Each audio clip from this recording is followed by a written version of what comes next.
Yo, what's up guys? Welcome back to the channel. So today we're going to be checking out some new information for Diablo 3 for Season 23. This is courtesy of the new patch notes that just came out for the PTR. Now, let's go ahead and go over these rapid fire fast. I'm just going to give you guys the information that you are looking for. So first off, when is the PTR going to be starting for Season 23? And that will be February 25th. So that's just in 2 days. And I'll be showing you guys gameplay of everything as soon as it actually comes out. So if you guys are new here and you do want to go ahead and see it ASAP, make sure you guys subscribe with that bell noti on.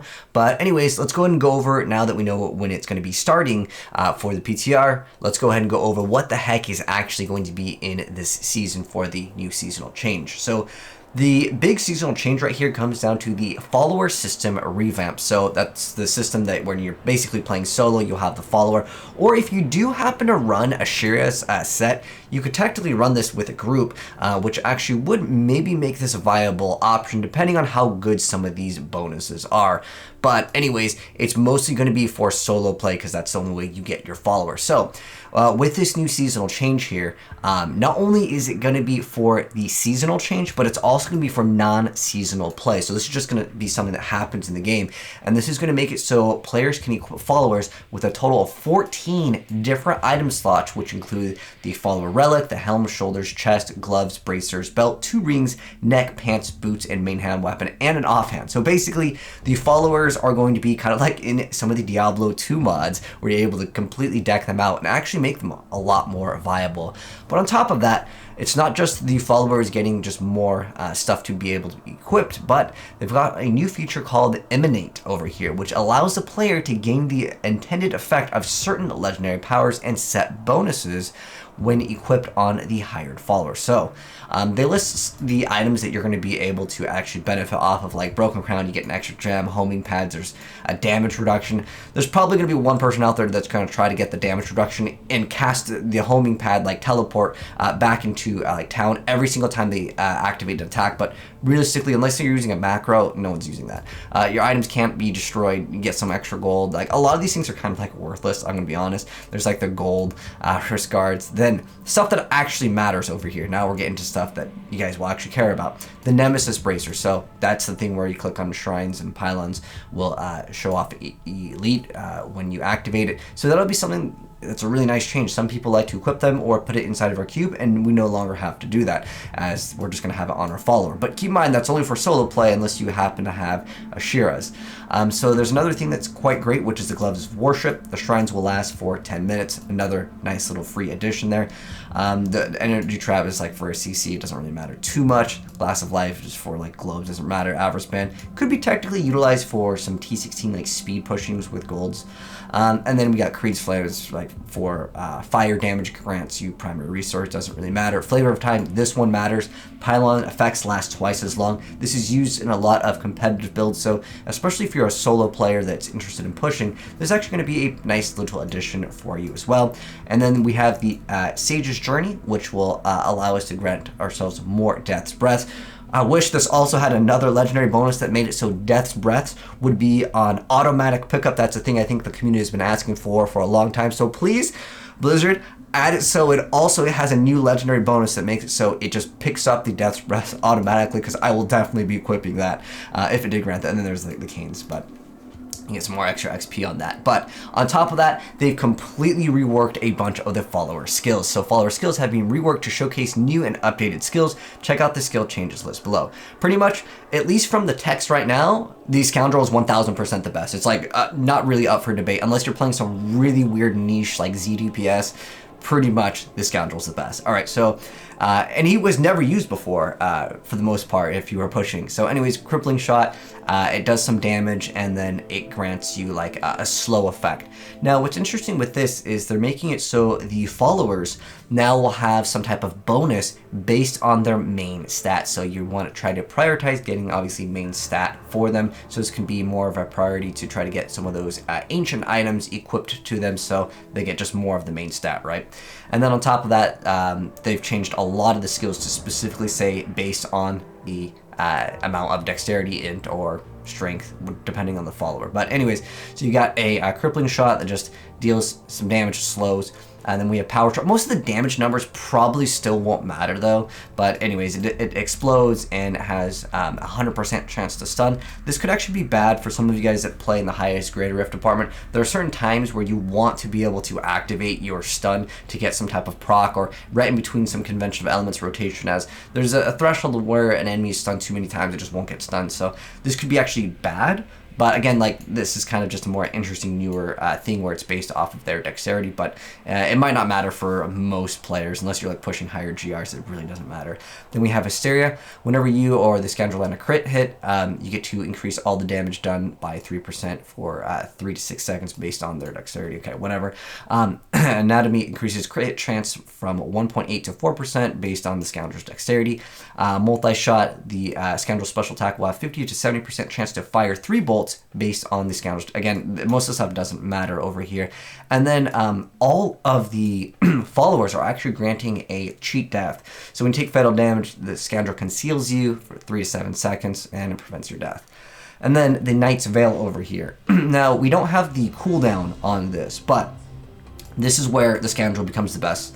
So Knight's Veil says the scoundrel launches a cloud that covers a 20-yard area and lasts 5 to 10 seconds based on his dexterity. All attacks against enemies that are inside the cloud will be critical hits. So this is absolutely huge, especially if you're able to play something that can group up all the enemies, maybe like a twister. Again, just pretty much anything that can move an enemy to a certain location. This could be absolutely huge, being able to have all of your hits be crit. That's almost doubling your DPS, as on average, I would say most builds hit about a 50% crit hit chance mark. This is going to be really, really, really good. Now, I'm not sure if we're going to be able to like really stack a lot of amount of cooldown now that we have all these pieces of gear that we can equip to our follower. I'm just going to try to get Knight's Veil. In fact, a lot of people normally run the relic where it makes it so the follower can't die. If we can have all these other things, perhaps the follower just simply won't die. We can go ahead and make them have the ability to survive longer, and then we can equip the one where it makes it so their cooldowns are like halved. This could be something that to take into consideration, as well, as I just like theory crafting, and that's what I want to do. We don't know the cooldown on it, and if you can really just make it so they can spam it all the dang time. So that would be cool. There's another new skill called Piercing Shot, where it says range attack that pierces and increases damage done to enemies by 10% for 3 to 6 seconds based on their dexterity. Again, this is the only reason, like, the rest, like, you do get small bonuses, and I will go over those real quick, as this is a big part of the new patch notes here. And there's new items too as well, but this is like the big change that everyone will obviously be getting. All right, so Templar, heal and loyalty is based off of their strength. So you have Intimidate, enemies that hit by the Templar are slowed by 80%, again based on the Templar strength. We have Charge, deals damage and can stun enemies within 8 yards. Again, sometimes people don't even want any like stun and CC. And then we have Intervene over here, which taunts a bunch of enemies based on the amount of the strength. For 3 to 6 seconds. Then we have Onslaught, so it deals a massive amount of damage, but 800% damage on something that does basically no damage anyways. Really doesn't matter. I'm actually wondering if we can equip certain like LOD sets on them. That would be kind of interesting to see if we can actually make them do damage. But it just makes it so it deals damage to them, and then they're going to take 10% increased damage, which probably is the only thing that matters here to actually get any amount of benefit off of this. And then we have Guardian. When you take fatal damage, it'll rush to your aid, knock back the enemies, and then heal you for, again, it's like a cheat death over here. Next up, the Enchantress over here, we have Erosion, which makes a pool of energy, and it does some amount of damage, which again, it probably won't matter. And then affected enemies will take 10% increased damage. That's probably the part that matters. And we have Focus Mind. It's a 40-yard aura that increases attack speed for you and the Enchantress by 3 to 6% based on their intelligence. This is the only time that people actually use Enchantress. It's usually to reach certain thresholds for like attacks per second or procs per second on like Whirlwind or like certain like twisters and like certain things for breakpoints. But other than that, there's no real other reason why you'd run the Enchantress over, let's say, the Templar before. But now we have a skill rework renamed from Power Armor to Powered Shield. It reduces damage from range attacks and also increases your armor by 3% and slows melee attackers by 60% for 3 to 6 seconds for you and the Enchantress based on their intelligence. This could be okay for just like slowing them down. Probably proccing, Crispins if you're playing Necromancer as well. And then we have Temporal Pulse, so the Enchantress casts a guided orb that deals 150% weapon damage and slows enemies by 80%. From 3 to 6 seconds based on their intelligence. We have a new skill, Amplification. Increases your high static elemental bonus by 5 to 10%, so 10% of like your elemental damage. Kind of cool. And then we have the Prophetic Harmony, reduces your skill's cooldown from 5 to 10%. This is something that I think could be pretty good, considering if you're able to go run other things on your follower, you could get maybe extra cooldown in other locations, and then to get another 10% on this could meet certain thresholds for, again, other builds. But again, that 100% crit chance on the Scoundrel probably outclasses everything here. Then we have Fate's Last. When you take fatal damage, then Enchantress powers you to speed up your movement through time from 3 to 7 seconds to avoid death over here. And then they removed a bunch of the older skills because they added these newer ones over here. So that's kind of something that can be kind of cool. Now, another great change, and I think a lot of people will really love this in the patch, for any of you guys that like want to make it onto the leaderboards, but you prefer playing non-meta stuff, and I like playing cool off-meta stuff all the time and showing you guys different builds.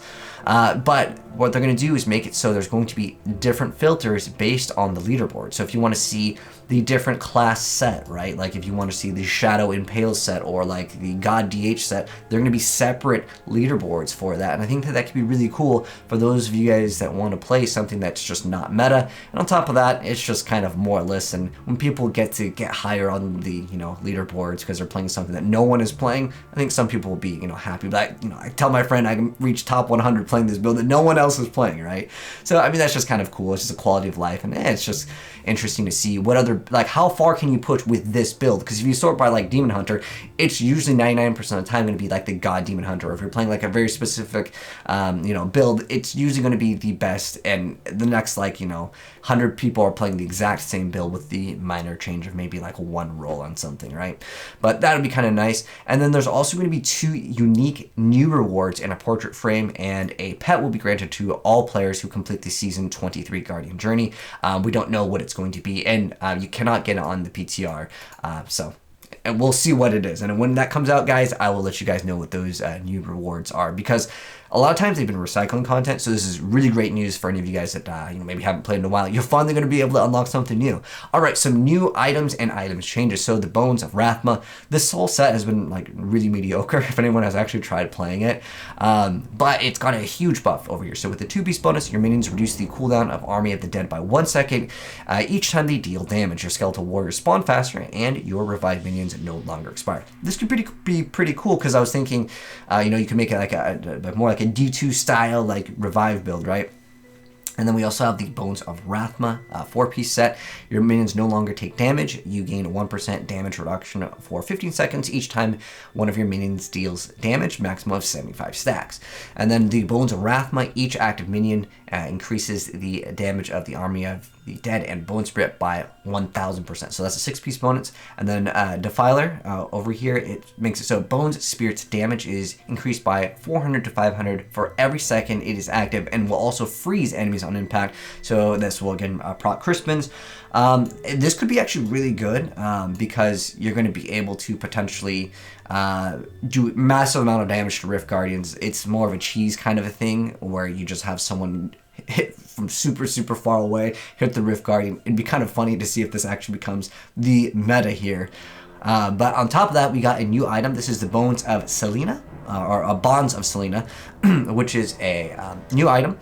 It says Army of the Dead and Bone Spirit deal 300% to 400% increased damage. Bone Spirit deals an additional 2% increased damage for 5 seconds each time Army of the Dead hits an enemy. So again, it goes back to just massive amount of damage to Rift Guardian.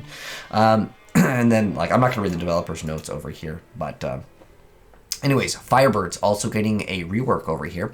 So 2-piece of the Firebird set.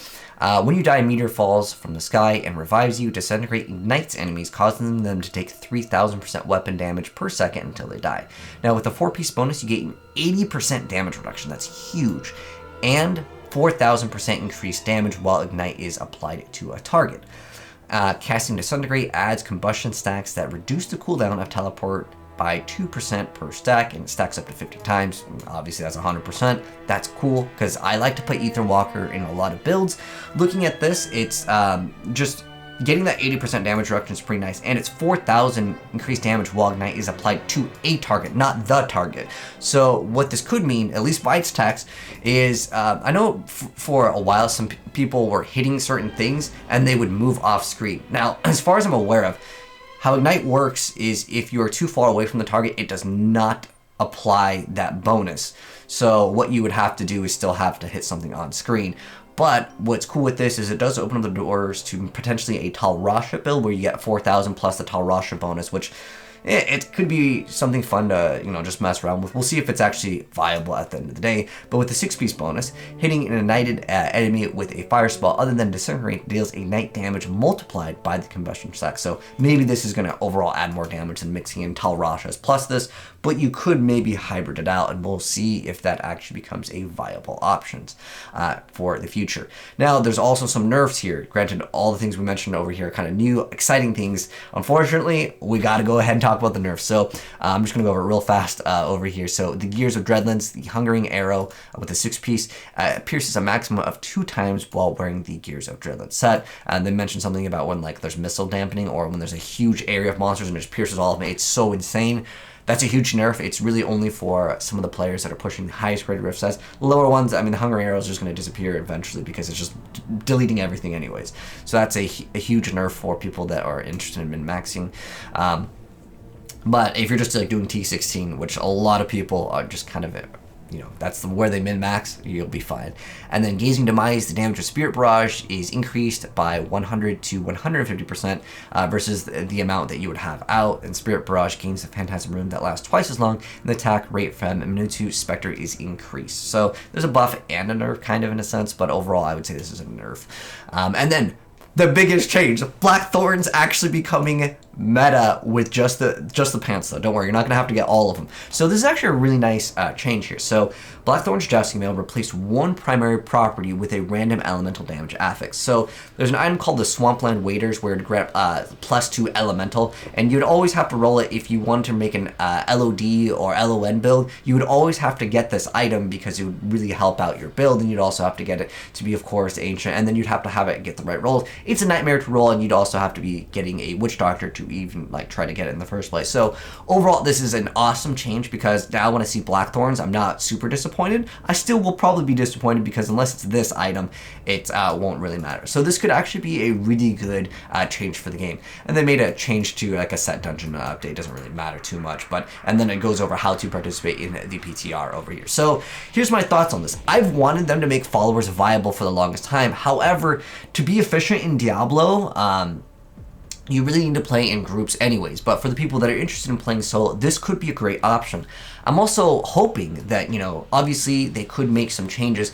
Can Ashira's Custodian just grant us the bonus where the followers are just always there? Because even before this, like no one's playing this, right? And I think it would be a cool addition to the game to make it so maybe we can have a triple follower build to actually become a support player that just supports by bringing in all of the followers. It might cause extra lag if everyone runs this though, so that could be a reason why they're like, we shouldn't have Ashira's.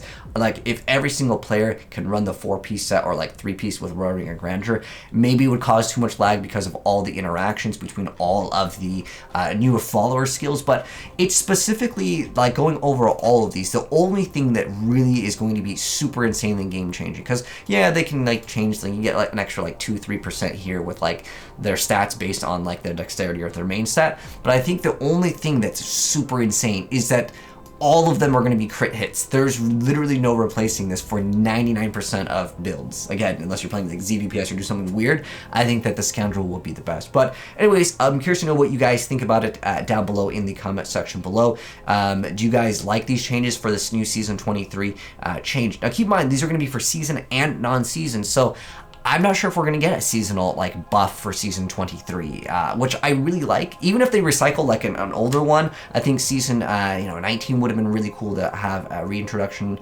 into that. Like I really like the kill streak rewards. That was really fun, and then you also gain like the extra stats as you killed more enemies. I think that would be cool. Just something, give us a desire or a reason to hop into Season 23, even though I'll play it. I'll upload, you know, more build guides and stuff like that for you guys. And specifically out of this, what do we get out of new content? Well, there's the new Necromancer build, and on top of that, there is that new potential build with not only Firebirds, but I think a Firebird / Talrasha could be pretty good. And it depends, you know, how the Disintegrate stacks work. If I can just apply it to a target and just, you know, basically move completely far away from it and still have that increased damage while it's applied to a target. Anyways, that's gonna wrap things up. Hopefully you guys enjoyed the video. If you did, drop a like on it. And if you want to see gameplay of it, in 2 days, we'll be dropping gameplay and new builds, and it's gonna be a blast. But anyways, take care guys, and I'll catch you in the next video. Have a good one, and we're signing out. Peace.